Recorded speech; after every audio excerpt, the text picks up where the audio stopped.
स्वागत है आप सभी का आपके लिए यूपी उत्तराखंड की आज दिन भर की खबरों का दस्तावेज लेकर हाजिर हूं मैं अनु सिंह। 10 के दस्तावेज में आज हम आपको बताएंगे आजम के बेटे ने किसको दी नसीहत, साथ ही बताएंगे और बात होगी कि मुस्लिम यूनिवर्सिटी में सनातन धर्म की अब लगेगी पाठशाला। लेकिन 10 का दस्तावेज में सबसे पहले बात गाजियाबाद से मिल रही बड़ी खबर की।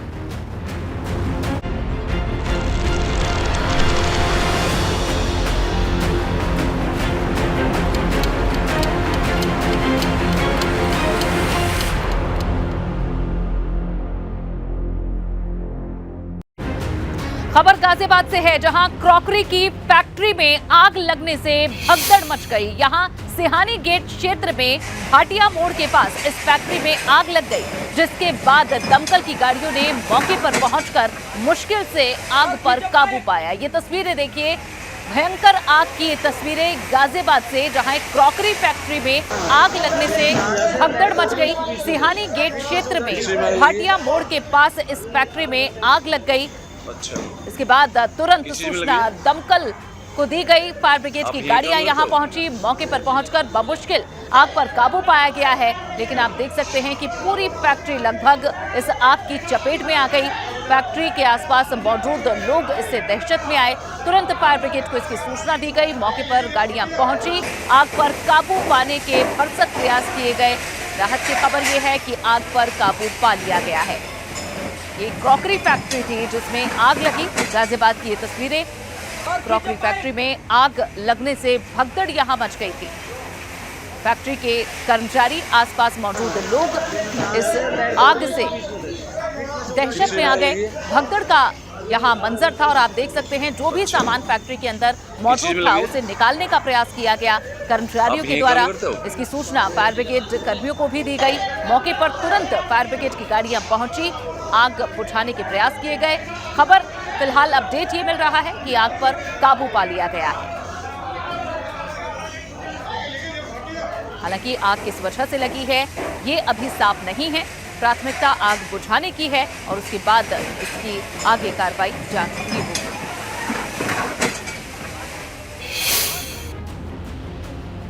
लखनऊ पुलिस कमिश्नर पर गाज गिरने के बाद अब प्रशासनिक अमला एक्टिव हो गया है। लखनऊ के बंथरा में सड़क किनारे अवैध अतिक्रमण को हटाने के लिए पहुंची तो लोगों ने खुद ही हथौड़े से अवैध निर्माण तोड़ना शुरू कर दिया। दरअसल इस अतिक्रमण की वजह से लखनऊ कानपुर राजमार्ग पर ट्रैफिक व्यवस्था ध्वस्त हो रही थी, जिसे लेकर आला अधिकारियों ने हाई लेवल मीटिंग भी की थी। और अब इसका खौफ आप देख सकते हैं, जहां अतिक्रमण हटाने के लिए जब टीम पहुंची तो लोगों ने खुद ही हथौड़े चलाने शुरू कर दिए। इस अवैध निर्माण पर खुद ही इसे तोड़ना शुरू कर दिया। अतिक्रमण की वजह से जहां लखनऊ कानपुर राजमार्ग पर ट्रैफिक व्यवस्था ध्वस्त हो रही थी और इसे लेकर आला अधिकारियों ने हाई लेवल मीटिंग भी की थी। और अब अतिक्रमण करने वालों में जो दहशत है वो आप इन तस्वीरों से साफ समझ सकते हैं। लखनऊ के बंथरा में सड़क किनारे बने इस अवैध निर्माण को हटाने के लिए जब टीम पहुंची तो लोगों ने खुद ही हथौड़े चलाकर इस अवैध कब्जे को ढहाना शुरू कर दिया।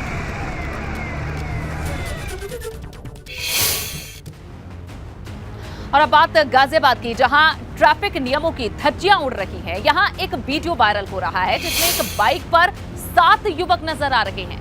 विजयनगर इलाके के प्रताप विहार का ये वीडियो बताया जा रहा है। आप देख सकते हैं एक बाइक पर इतने लोग सफर कर रहे हैं। लाजमी है कि कोई भी हादसा हो सकता है। ये खुद के लिए तो खतरा बने ही हुए हैं, दूसरों के लिए भी ये खतरा है। एक बाइक पर 7 युवा सवार हैं। किस तरह से नियमों की धज्जियां खुलेआम सड़क पर उड़ाई जा रही हैं, इस वायरल वीडियो में आप देख सकते हैं। ये सोशल मीडिया पर वीडियो वायरल हो रहा है। ये लापरवाही न सिर्फ इन युवाओं के लिए घातक हो सकती है, बल्कि सड़क पर चलने वाले और भी राहगीरों के लिए ये खतरा बनी हुई है। इस बाइक पर 7 युवक सवार हैं, रफ्तार में चल रहे हैं। 7 लोग एक बाइक पर बैठे हैं। अचरज में डालने वाली, हैरान करने वाली ये तस्वीर है। लेकिन सवाल ये भी उठते हैं कि आखिर सड़क पर नियमों की धज्जियां कैसे खुलेआम उड़ रही हैं।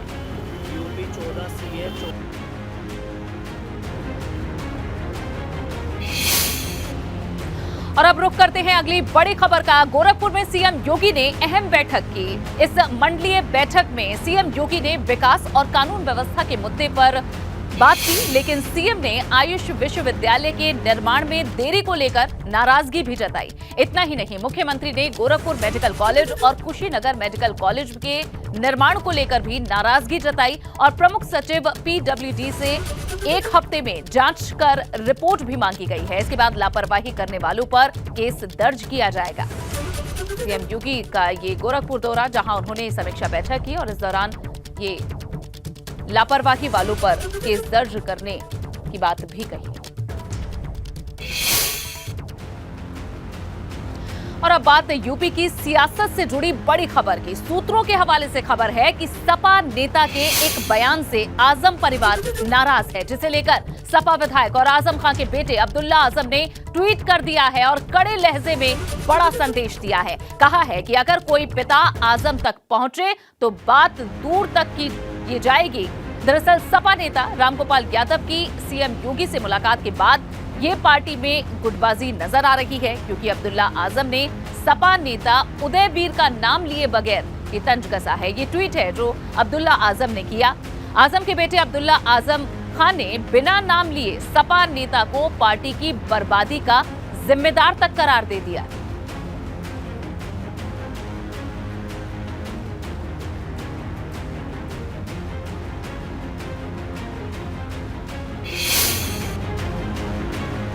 माना जा रहा है कि अब्दुल्ला आजम ने ये नसीहत सपा नेता उदयवीर सिंह को दी है। ऐसा क्यों है, वो इस बयान से आप समझ सकते हैं। माननीय आजम साहब के साथ बहुत अन्याय हुआ है और बहुत लंबी लड़ाई भी उन्होंने भी लड़ी है, पार्टी ने भी लड़ी है। कई बार विधान परिषद को रोका गया, कार्रवाई रोकी गई, कई बार विधानसभा रोकी गई।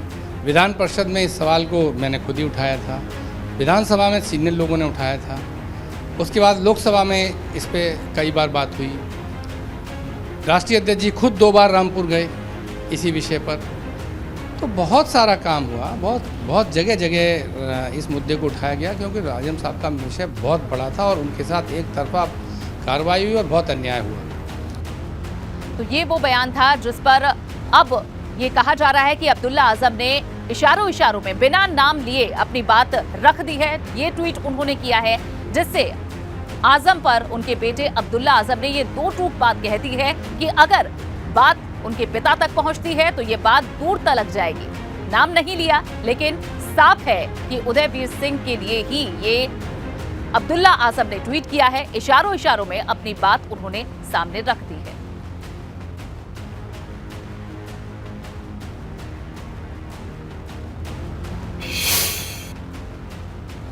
वहीं अखिलेश की मुश्किलें खत्म नहीं हो रही हैं। सपा में बगावत का दौर जारी है। यहां अब सपा कार्यालय पर सदस्यता अभियान के वक्त भी इसकी बानगी साफ दिखाई दी, क्योंकि इस अभियान में पार्टी के तमाम दिग्गज पहुंचे, लेकिन खुद सपा विधायक शहजिल इस्लाम ही यहां से नदारद रहे। जिसके बाद सवाल है कि क्या शहजिल इस्लाम का सपा से मोह भंग हो गया है, क्योंकि राष्ट्रपति चुनाव में भी शहजिल इस्लाम पर क्रॉस वोटिंग के आरोप लगे और इस बैठक में शहजिल इस्लाम की अनुपस्थिति कई सवाल खड़े कर रही है। समाजवादी पार्टी के राष्ट्रीय अध्यक्ष आदरणीय अखिलेश यादव जी के निर्देश पर 5 साल में एक बार समाजवादी पार्टी का सदस्यता अभियान चलता है।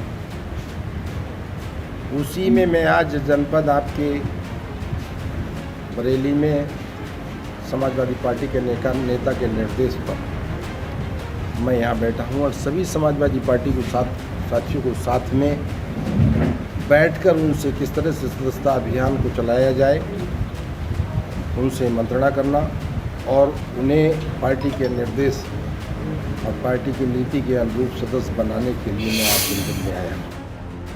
और अब बात कानपुर में मचे सियासी घमासान की। 3 जून को कानपुर में हिंसा को लेकर फंसे आरोपी बिल्डर हाजी वसी को लेकर सपा विधायक इरफान सोलंकी की मुश्किलें बढ़ गई हैं। आरोपी हाजी से सपा विधायक के संबंधों को लेकर अब सपा और भाजपा के बीच घमासान तेज हो गया है। सपा विधायक इरफान सोलंकी ने मामले में सफाई दी है और भाजपा पर साजिश का आरोप लगाया है। कानपुर हिंसा में आरोपित बिल्डर हाजी वसी जेल में है और उस पर पुलिस ने गैंगस्टर की कार्रवाई भी कर दी है। इस बीच समाजवादी पार्टी के चर्चित विधायक इरफान सोलंकी के साथ हाजी वसी के संबंध निकल कर के सामने आए हैं। इरफान सोलंकी हमारे साथ, उनसे बात कर लेते हैं। इरफान भाई, आपके किस तरह के संबंध हाजी वसी के साथ? देखिए भाई, मैं आपको एक बात बता दूं, कल भी मैंने एक इंटरव्यू दिया था चैनल पे, और मैं फिर बता दूं, आज मेरी उम्र 42 साल की है। लगभग 25-26 साल पहले जब मैं चुनाव में लड़ा, पिताजी के निधन होने बाद, उससे पहले मैं चमड़े का काम करता था, कारोबार करता था। तो 2013 में हमने एक फर्म बनाई जिसमें हम 5 लोग पार्टनर बने। हाजी वसी साहब थे, वसीम रायदर साहब थे, हमारे चाचा थे, एक और लोग थे, और हमारी धर्मपत्नी थी। तो ये सोचा एक उसका कंडीशन का काम करेंगे ताकि तो पैसे 2018 में वो फर्म बंद हो गई, क्योंकि उसमें ज़्यादा फ़ायदा नहीं हो रहा था और फर्म में और ध्यान भी नहीं दिया जा रहा था। तो 18 में मैंने लिख के सीए को अपना रजिस्ट्रेशन दे दिया, यानी अपनी धर्मपत्नी का, और मेरा जो शेयर था वो हमने अपने चाचा की तरफ ट्रांसफ़र कर दिया और उस फर्म से हम अलग हो गए। अब ये जो घटना हुई है 3 जून की 21 में, तो 5 साल पहले तो मैं पहली बात तो उस फर्म से हट भी चुका हूँ। दूसरी बात, इससे पहले मैंने एक किंगफिशर का भी शेयर खरीदे थे, कभी किंगफिशर चली गई। हाजी वसी आरोपित है, आपके इससे किस तरह के कारोबारी संबंध रहे, ये जानना चाहते हैं। बताया तुमने। देखिए, आपने मुजरिम बनाया, आरोप तय करना अदालत का, दोनों शब्दों में फ़र्क है। पुलिस ने मुजरिम बनाया, आरोप तय करना अदालत का काम है। उन्होंने, और जो करेगा वो चाहे इरफान सोलंकी हो या कोई भी हो, कानून, अगर कानून की नज़र में हम गलत होंगे तो कानून हमें सज़ा देगा। दोषी मानते हैं क्या किस तरीके से? किनको? वसी को। ये तो कानून का तय करना। कानपुर से कैमरामैन पंकज निगम के साथ रतीश त्रिवेदी, एबीपी गंगा। ललितपुर के सदर विधायक ने अधिकारियों को लेकर मोर्चा खोल दिया है और अधिकारियों की शिकायत शासन से पत्र लिखकर की है। विधायक राम रतन ने अधिकारियों पर बात न सुनने के आरोप लगाए हैं और सीएम से इसकी शिकायत भी की है। प्रदेश में माननीय योगी आदित्यनाथ जी की सरकार है और सरकार का मुख्य लक्ष्य है हर आदमी को उसकी आवश्यकता अनुसार सुविधा मिले, योजनाओं का लाभ मिले। लेकिन ललितपुर में कुछ दिन से फ्रीजर जो डेड बॉडी रखी जाती है हॉस्पिटल के पोस्टमार्टम हाउस में, उसके संबंध में समाचार छपा ललितपुर में कि उसमें नेवले ने घुस के डेड बॉडी को नष्ट करने का कोशिश की। मैंने उसी दिन सीएमएस को फ़ोन करके कहा, व्यक्तिगत रूप से भी कहा कि जितने भी फ्रीजर इस तरह के हैं उन सबकी मरम्मत करा दें। परंतु उस हाँ तो कहा उसने, लेकिन अभी भी आज की जानकारी में भी वो फ्रीजर ठीक नहीं हुए। तो मुझे मजबूरन ये लगा कि ये लोग अनदेखी, मेरे आदेश की भी अवहेलना कर रहे हैं, मेरी बात नहीं सुन रहे हैं, तो ये जनता की बात क्या सुनते होंगे। अलीगढ़ मुस्लिम विश्वविद्यालय में अब विद्यार्थियों को सनातन धर्म की भी पढ़ाई कराई जाएगी। इस्लामिक स्टडी डिपार्टमेंट ने अब सनातन धर्म की पढ़ाई की ओर भी कदम बढ़ा दिए हैं। विभाग की ओर से अंडर ग्रेजुएट और पोस्ट ग्रेजुएट कोर्स शुरू किए जा रहे हैं, जिसका उद्देश्य विद्यार्थियों को सभी मजहबों की बारीकी सिखाना है। फिलहाल इसके सिलेबस पर काम किया जा रहा है। यहाँ कंपैरेटिव रिलीजन नाम से इस कोर्स को शुरू किया जाएगा और इस कोर्स के जरिए विद्यार्थियों को सनातन धर्म का पाठ पढ़ाया जाएगा। इतना ही नहीं, उनको अन्य धर्मों के बारे में तुलनात्मक रूप से विस्तार से बताया जाएगा। सनातन धर्म की पढ़ाई के लिए प्रस्ताव पास भी हो चुका है और अब सिर्फ प्रस्ताव पर मोहर लगनी बाकी है। यूनिवर्सिटी में जल्द ही छात्र अब सनातन धर्म का पाठ पढ़ेंगे।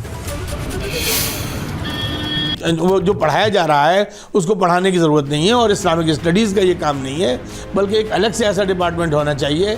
जैसे कि संस्कृत के अंदर हमारे यहाँ एक स्पेशलाइज्ड पोस्ट है प्रोफेसर की, एक प्रोफेसर है पाली और बुद्धिज़्म का, तो एक बाकायदा डिपार्टमेंट होना चाहिए हिंदुज़्म की पढ़ाई का। हिंदुज़्म भी इसको लोग कह देते हैं, हालांकि हिंदुज़्म सही नाम नहीं है, वेस्ट का दिया हुआ नाम है। हमारे यहाँ इसका नाम है वैदिक धर्म, या इसका शाश्वत धर्म जो सही नाम है वो होना चाहिए, या इसका नाम हिंदू धर्म भी लोग कह देते हैं। इस्लामिक स्टडीज़ डिपार्टमेंट ने भी इस चीज़ को अमल में लाने के लिए कोशिश शुरू कर दी और बहुत जल्दी एमए के कोर्स में इसे बहुत मुमकिन है अडॉप्ट किया जाएगा। और ये एक अच्छी मिसाल है, क्योंकि यहाँ पर हर धर्म, हर जाति, हर वेश, हर भूषा के स्टूडेंट्स पढ़ते हैं और एक रेजिडेंशियल यूनिवर्सिटी है। और इससे दूसरे स्टडीज़, सैयद अहमद खान जो इसके बानी थे, उन्होंने ये पहल करी थी कि आपको दूसरे मज़हब का भी मुताला करना चाहिए, क्योंकि एक अंडरस्टैंडिंग जो है, क्योंकि एपिटोम जो है, निष्कर्ष जो है धर्म का, मानव सेवा परम धर्म, service to man is service to God का उसी चीज़ को लेके आगे बढ़ना है, और ये एक सेकुलर निज़ाम के लिए और देश के लिए बहुत बेहतर चीज़ है। यूपी में हर घर तिरंगा अभियान को लेकर सपा सांसद शफीकुर रहमान बर्क ने बड़ा बयान दिया है। कहा है कि जिसका मन हो झंडा फहराए, ये बीजेपी पार्टी का कदम है। आज से पहले तो ऐसा नहीं देखा। संभल से समाजवादी पार्टी के सांसद शफीकुर रहमान बर्क हमारे साथ बातचीत के लिए मौजूद हैं। सर, बीजेपी ने खासतौर से अगर बात करें तो केंद्र सरकार ने ये कहा है कि सभी लोग अपने घरों में झंडा फहराएं। आज़ादी का अमृत महोत्सव चल रहा है, 75 साल पूरे हो रहे हैं। क्या समाजवादी पार्टी के भी लोग इस बात को मानते हैं? आप लोग भी मानते हैं? मानते हैं। ये झंडा तो मुल्क में फहराया जाता है, और जगह जगह स्कूल कॉलेजों में जब 15 अगस्त होती है तो हम खुद फहराते हैं। लेकिन इसको एक पॉलिसी मैटर बना दिया गया। गलत कहाँ दिखता है अगर इसको पॉलिसी मैटर बनाया गया? बीजेपी कह रही है कि सभी लोग उत्सव में शामिल हो, या केंद्र सरकार कह रही है कि सभी लोग उत्सव में शामिल हो, तो गलत क्या है? देखिए, इस तरीके से शामिल, अब बसपा के बाकी लोग, जहाँ अपोजिशन के लोग हैं, अब वो उनकी क्या है उनकी राय। अभी कोई इसमें मीटिंग भी नहीं हुई है। लेकिन जहाँ तक इस ताल्लुक़ इस बात का है कि ये झंडा घर घर फहराया जाए, और वो पहले तो कभी नहीं फहराया गया है। किसी शिकायत पर पुलिस फौरन कार्रवाई करने से मना कर देती है। ऐसा ही मेरठ में एक दरोगा ने किया, लेकिन इस लापरवाही पर दरोगा के साथ महिला आयोग की पदाधिकारी ने जो किया, वो उसके लिए एक बड़ा सबक है।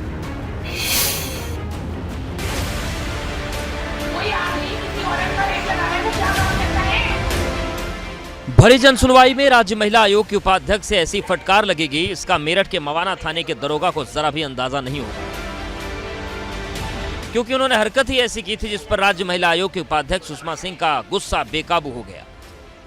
वो तो रेट लगा रहे हैं लड़कियों का, महिलाओं के रेट लगा रहे हैं, फोटो भेज रहे हैं। आपकी नहीं है, पढ़ाई लिखी नहीं हो, पढ़वाओ, पढ़वाई से। कैसे झूठ बोलते हो सर? आप घर में तुम्हारी बेटियां नहीं है? क्या लिखा है इसमें?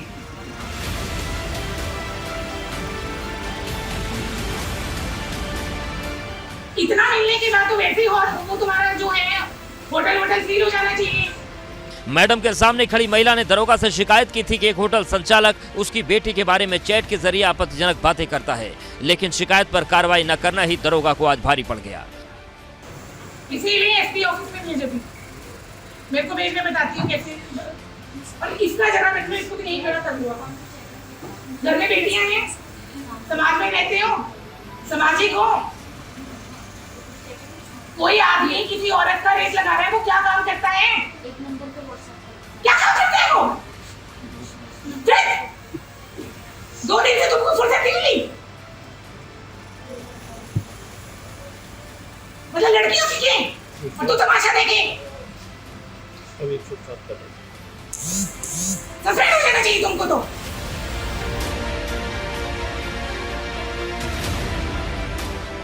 दरोगा की क्लास लगाने के बाद राज्य महिला आयोग के उपाध्यक्ष ने आरोपी होटल संचालक के खिलाफ भी तुरंत कार्रवाई के निर्देश दिए।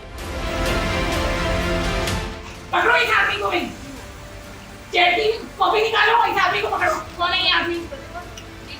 अभी के भी पकड़ो इसको। अब कौन सा होटल है उसको बंद करा दो। Bureau report, ABP Ganga. बस्ती के बाल सुधार गृह में कैदियों की मस्ती के पूरे इंतजाम थे। जेल में सिगरेट, शराब, गुटखे के साथ 2 मोबाइल फोन भी बरामद किए गए। सिगरेट की डब्बी चला के दिखा सब देख लो, हर चीज आप गौर से देख सकते हैं। सोशल मीडिया पर वायरल हो रहा ये वीडियो बस्ती के राजकीय बाल संप्रेक्षण गृह का है।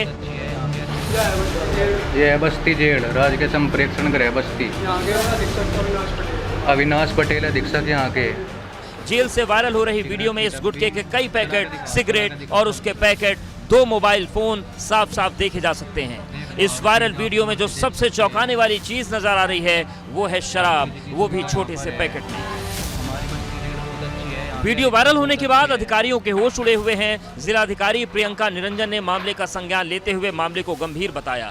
डीएम के निर्देश पर एडीएम, एसडीएम, जिला प्रोबेशन अधिकारी और सीओ सिटी ने जेल पर छापा मारा और जेल से प्रतिबंधित सामान बरामद किया। ये हमारी बस्ती जेल राजकीय संप्रेक्षण गृह बस्ती, यहाँ के अधीक्षक है अविनाश पटेल, जो कि बच्चों को हर चीज़ की फैसिलिटी देते हैं, जहाँ तक कि यहाँ के देख लो आप। छापे के बाद जिलाधिकारी के निर्देश पर संप्रेक्षण गृह में तैनात 2 होमगार्ड को हटा दिया गया है और उनके खिलाफ मुकदमा दर्ज किया गया है। साथ ही जांच में दोषी मिले संविदा कर्मियों की सेवा समाप्त कर दी गई है। जेल के प्रभारी अधीक्षक अविनाश पटेल के खिलाफ विभागीय कार्रवाई के आदेश दिए गए हैं। जिलाधिकारी ने जेल के लिए नई अधीक्षक की तैनाती के लिए पत्र भी भेज दिया है। यूपी की जेलों में कैदियों की मौज मस्ती की बातें कई बार सामने आ चुकी हैं। छापेमारी भी होती है, मगर इस तरह की घटनाएं रुक नहीं रही। सवाल यह है कि आखिर जेल के अंदर ये सब चीजें पहुंचती कहां से हैं? क्या चंद रुपयों के लालच में जेल कर्मी अपराधियों को खुली छूट दे रहे हैं? चला के दिखा। Bureau report, ABP Ganga.